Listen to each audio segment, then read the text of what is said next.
செங்கல்பட்டில் அடுத்தடுத்து 3 கடைகளின் பூட்டை உடைத்து பணம் மற்றும் செல்போன்கள் கொள்ளையடிக்கப்பட்ட சம்பவத்தின் சிசிடிவி காட்சிகள் வெளியாகியுள்ளது. அதனை பார்க்கலாம்.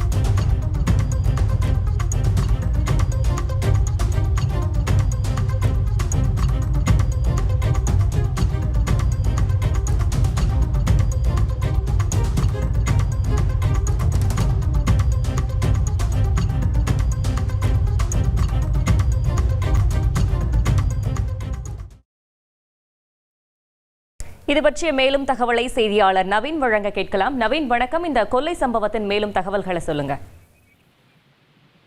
வணக்கம். அதாவது செங்கல்பட்டு பெரிய செட்டி தெருவில் கடை திதிக்ஷா மொபைல்ஸ் எனும் செல்போன் கடை நடத்தி வருபவர் தினேஷ். இவர் நேற்று இரவு வழக்கம் போல தனது கடையை மூடிவிட்டு அவரது வீட்டிற்கு சென்றிருந்தார். இந்த நிலையில் இன்று காலை அவரது கடையின் பூட்டை உடைக்கப்பட்டிருப்பதை கண்ட அங்க அருகே இருந்தவர்கள் தினேஷுக்கு தகவல் தெரிவிப்படுத்தினர்.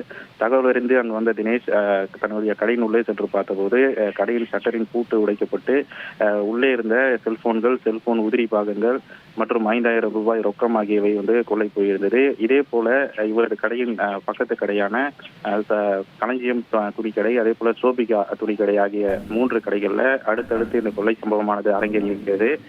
இதனால் அதிர்ச்சியடைந்த இந்த உரிமையாளர்கள் செங்கல்பட்டு நகர போலீசாருக்கு தகவல் தெரியப்படுத்தினர். தகவலின் அடிப்படையில் அங்கு வந்த போலீசார் அங்கிருந்த சிசிடிவி காட்சிகளை கைப்பற்றி இந்த கொள்ளையர்களை தேடி வருகிறார்கள்.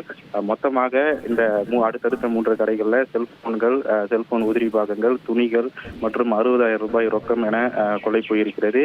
தொடர்ந்து தனிப்படை அமைத்து இந்த கொள்ளையர்களை போலீசார் தீவிரமாக தேடி வருகின்றனர். அதாவது நேற்று முன்தினம் செங்கல்பட்டு அருகே ஆத்தூர் பகுதியில் முகமூடி அணிந்த கொள்ளையர்கள் அடுத்தடுத்து 3 வீடுகளின் பூட்டை உடைத்து கொள்ளை முயற்சியில் ஈடுபட்டிருந்தனர். இந்த நிலையில் நேற்று இரவும் இதே போல இந்த கொள்ளை சம்பவமானது நடைபெற்றிருக்கிறது. நேற்று வந்த 3 இளைஞர்கள் எல்மல் அணிந்தபடியும் அதே போல கையுறை அணிந்தபடியும் கொள்ளையில் ஈடுபட்டிருக்கிறார்கள்.